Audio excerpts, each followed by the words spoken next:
परम पूज्य गुरुदेव, परम वंदनीय माता जी सूक्ष्म रूप से विद्यमान हैं। नमन करता हूँ, मानव मात्र को प्रणाम करता हूँ। पंडित दीनदयाल उपाध्याय जी को भी मैं नमन करता हूँ।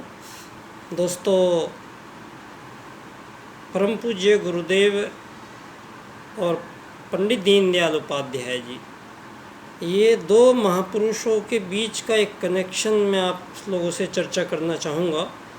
दोस्तों, पंडित दीनदयाल उपाध्याय जी का जो पैतृक गांव था वो आगरा ज़िले के चंद्रभान नंगला गांव में था और उपाध्याय गोत्र से थे दीनदयाल जी। परम पूज्य गुरुदेव भी आगरा ज़िले के ही अमल खेड़ा गांव में जन्मे थे और परम पूज्य गुरुदेव भी उपाध्याय थे। तो ये बात मुझे अनायास ही, क्योंकि दीनदयाल उपाध्याय जी पे रिसर्च करते करते मुझे लगभग 15-20 साल हो गए हैं, 17-20 साल। तो दोस्तों, अब परम पूज्य गुरुदेव से दीनदयाल जी की मुलाकात कईयों बार हुई है, उसका एक प्रमाण मिल भी गया है। एक चित्र जिसमें गुरुजी और दीनदयाल जी सीढ़ियों पर बैठे हुए हैं, वो वही वक्त है जब सीढ़ियों पर बैठकर पंडित दीनदयाल उपाध्याय जी भारत की राजनीति के लिए परम पूज्य गुरुदेव से आग्रह पूर्वक पूछ रहे हैं। तो परम पूज्य गुरुदेव का ही ये आत्मत सर्वभूतेषु की सिद्धि दीनदयाल जी को करनी है, ये पंडित दीनदयाल उपाध्याय जी को गुरुजी ने कार्य सौंप दिया है।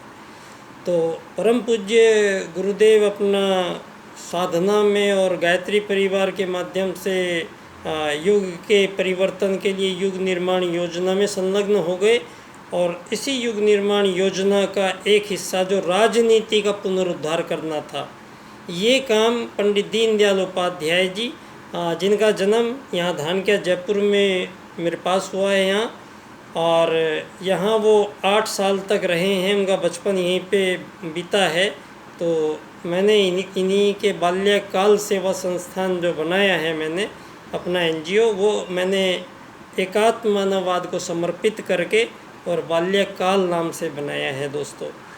तो बाल्यकाल सेवा संस्थान के माध्यम से मैं अपने विचारों को प्रस्तुत कर रहा हूँ। मैंने 10,000 निबंध प्रतियोगिता भी ली है बच्चों से पंडित दीनदयाल उपाध्याय जी के एकात्म मानववाद एवं समग्र व संपूर्ण वैश्वीकरणवाद विषय पे, और एक व्याख्यान हुआ था धानक्या जयपुर पे ही। मैंने आदरणीय फूलचंद जी भिंडा हैं हमारे बाबूजी, विराटनगर के MLA, एक्स MLA, वो आए थे और उन्होंने इस विषय पर व्याख्यान किया था। दोस्तों, अगर इस विषय पर हम चर्चा करें, मैं जो इतनी बातें मैं आप लोगों से इतने दिनों से कर रहा हूँ, तो अगर ये एकात्म मानववाद एवं समग्र व संपूर्ण वैश्वीकरणवाद विषय से दुनिया को संचालित करने का मौका आ जाए, तो दोस्तों इसमें होगा क्या? इसमें सबसे पहले मानव की पहचान बदल जाएगी। मानव की पहचान एक आत्मा मानी जाएगी। शरीरों को आपकी पहचान का केंद्र नहीं माना जाएगा और शरीर भाव के लिए आपको जितना तरसना पड़ा है धरती पे आज तक, रोटी कपड़ा और मकान के लिए, तो मानव सर्वश्रेष्ठ होने का हक उसको मिलना चाहिए। मानव यहाँ रोटी कपड़े मकान के लिए संघर्ष अब नहीं करेगा। ये जो संघर्ष आपने लगाया है, ये इसीलिए लग गया है, पूंजीवाद आपका इसीलिए चल गया है। पूंजीवाद का मतलब दीनदयाल जी ने कह दिया है कि कोई भी मानव धरती पे किसी भी चीज़ को आदान प्रदान करेगा, वस्तुओं का आदान प्रदान करेगा, किसी की सेवा सहायता करेगा, बदले में उसको कुछ पैसा मिलेगा, बदले में उसको कुछ धन देना पड़ेगा, ये विचार है ही नहीं। ये प्रकृति में विचार है ही नहीं, ये वेद विचार है ही नहीं, ये सनातन भारत का विचार है ही नहीं।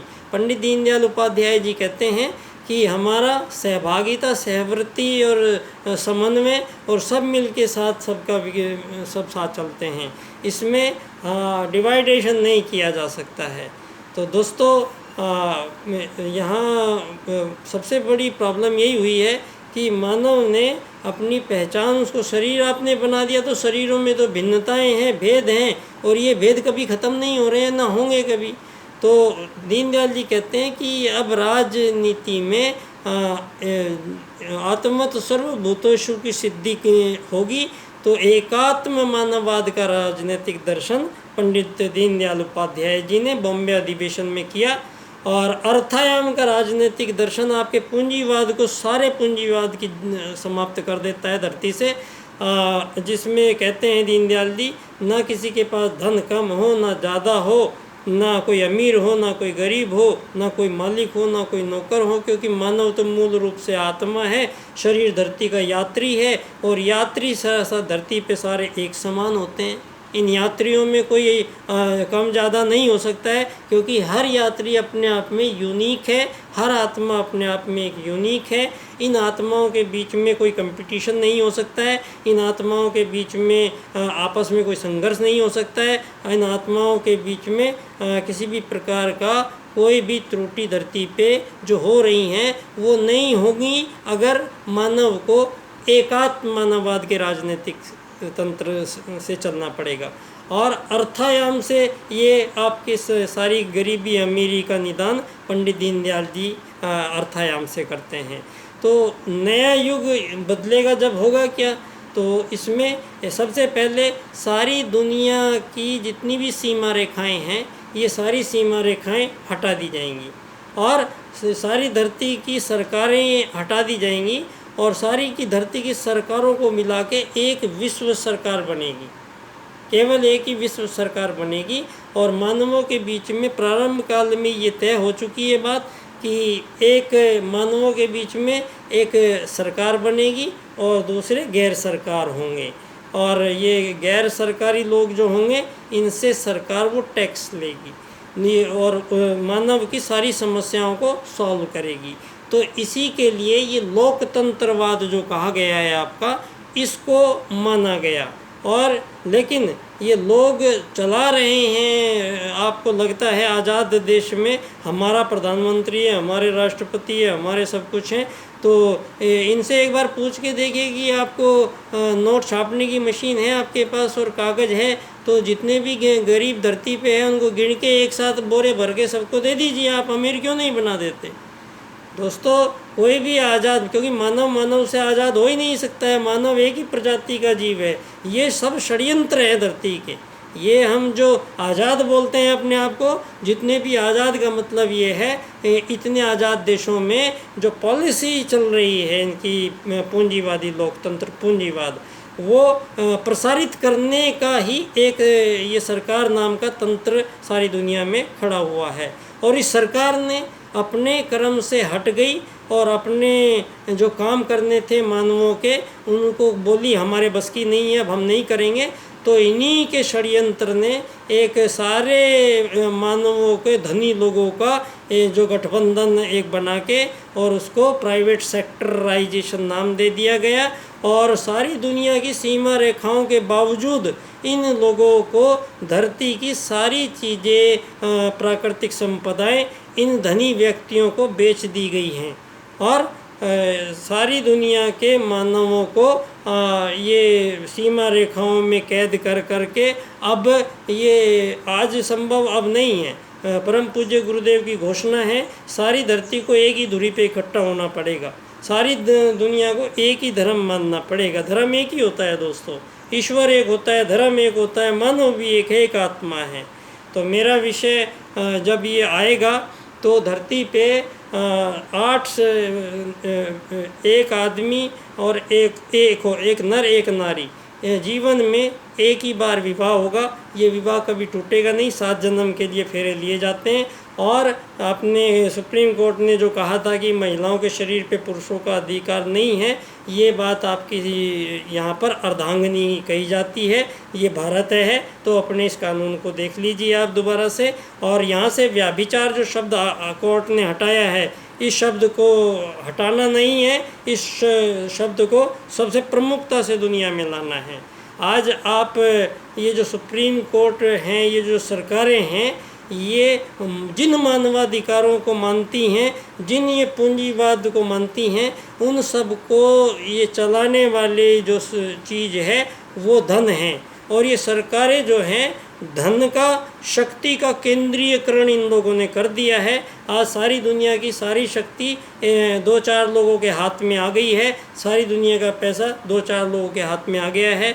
और विज्ञान ने ऐसी ऐसी चमत्कारी चीज़ बना दी है कि एक अंगूठी पहन लेंगे तो उस अंगूठी में ये हमारे दिमाग में क्या चल रहा है, क्या विचार आ रहे हैं, वो आप स्क्रीन पे देख सकते हैं।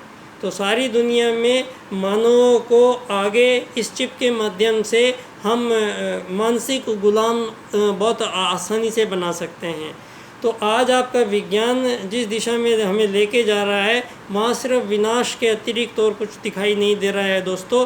ये भोगवाद है, वस्तुओं की प्राप्ति की ललक, ये भारत नहीं है। भारत है योगवाद है। यहाँ हम अपनी इंद्रियों को मारना सिखाते हैं। हम यहाँ पर अपनी इच्छाओं का दमन करते हैं। हम अपने अंदर इनको मारते हैं, कम में गुजारा करते हैं, दूसरों को पहले देते हैं। ये योग मार्ग है, आपका है ये जो भोग मार्ग। इसको धरती से सदा के लिए विदाई करने का वक्त आ गया है दोस्तों। नया युग होगा, नया मानव होगा, नया समाज होगा, एकात्म मानववाद एवं समग्र व संपूर्ण वैश्वीकरणवाद होगा। और मानवों को यहाँ पर ना मकान खरीदने की ज़रूरत, ना ज़मीन खरीदने की ज़रूरत, ना बिजली के बिल देने, ना पेट्रोल के बिल देने, ना गैस के बिल देने, ना बच्चों की फ़ीस भरानी। आपको इन सब से मुक्त किया जा रहा है धरती पे। ये जो 8 साल तक एक स्त्री एक पुरुष आजीवन साथ रहेंगे, दूसरी के साथ कोई संबंध नहीं बना सकता है धरती पे। यहाँ इस बात पे कट्टरता ही रहेगी कि मानव को यहाँ विशेष प्रयोजन के लिए बुलाया गया है, तो ये काम नहीं करने दिया जा सकता है इस तरीके से। इसमें संयम की आवश्यकता है। दुनिया को संयमी बनाएंगे। दुनिया को ब्रह्मचर्य का 21 साल तक का व्रत धरती पे हर मानव को पालन करना पड़ेगा। यहाँ नहीं तो यहाँ नहीं, इसमें पीछे नहीं हटा जाएगा। आपको यहाँ टीनेजर्स को हमें ये सेक्स एजुकेशन हम देने की ज़रूरत नहीं है। हम लोगों को मानव को महामानव बनाना है। ये भोगवाद को लपेट के इसको पूर्णतः बंद कर दिया जाना है और अर्थायाम आधारित एकात्म मानववाद से योग में जीवन की परिकल्पना के साथ सारे विश्व के 7 अरब लोगों को मुक्त किया जा रहा है हमेशा के लिए। ये एक ही सरकार होगी, सारा काम सरकार करेगी और प्राइवेट सेक्टर कोई होगा नहीं। और धरती पे एक ही एजुकेशन होगी, एक ही धर्म होगा, एक ही दाम होगा हर चीज़ का। और जितने भी निर्माण हैं धरती पे, कुछ भी बनाना है वो केवल विश्व सरकार बनाएगी। धरती के सभी मानवों को मालिक लिखने का अधिकार नहीं है। सभी धरती के यात्री होंगे और 8 साल तक बच्चा पैदा करना है नहीं करना है ये आप विश्व सरकार से दिखाना पड़ेगा। और जब बच्चा हो जाएगा तो 8 साल तक माँ बाप पालेंगे बच्चे को। 8 साल के बाद आपसे विश्व सरकार बच्चे को ले जाएगी और बच्चे पे जितना भी खाना पीना, पहनना, पढ़ना, लिखना, ये सारी समस्याएं विश्व सरकार बच्चों की पूरी करेगी। माँ बाप को मुक्त कर दिया गया है इन सब चीज़ों से। इन चीज़ों में अब मानव को खपाने की ज़रूरत नहीं पड़ेगी। फिर पढ़ाई के बाद तुरंत युवा होते ही विवाह एक ही बार होगा जीवन में, वो टूटेगा नहीं। आप अभी कर लो, कभी भी कर लो, एक से ही होगा, दूसरे से संबंध नहीं बना सकता है। इस बात में यहाँ चाहे कुछ भी हो जाए धरती पे माना नहीं जाएगा। अब तो फिर सभी को 4-5 घंटे की सरकारी नौकरी करनी पड़ेगी धरती पे। और एक नौकरी के एक ही दाम, सारी दुनिया में एक ही पैसा चलेगा। और आपको केवल खाने की चीज़ें, कुछ पहनने की चीज़ें, हल्की फुल्की चीज़ों में ही उनको खर्च करना पड़ेगा। आपको साहब की शिक्षाएं फ्री होंगी, चिकित्साएं सब फ्री होंगी, रहने के लिए मकान सबको दिए जाएंगे, गाड़ी सबको सड़कों किनारे खड़ी मिलेगी फ्री में।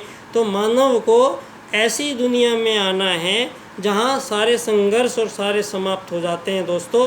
मानव एकात्मवाद से समग्र व संपूर्ण वैश्वीकरणवाद। और बहुत सी मैंने इसमें योजनाएं विस्तार से हम चर्चा करेंगे 25 सितंबर को धानक्या जयपुर में। बच्चा डॉक्टर की ओर से धन्यवाद, नमस्कार।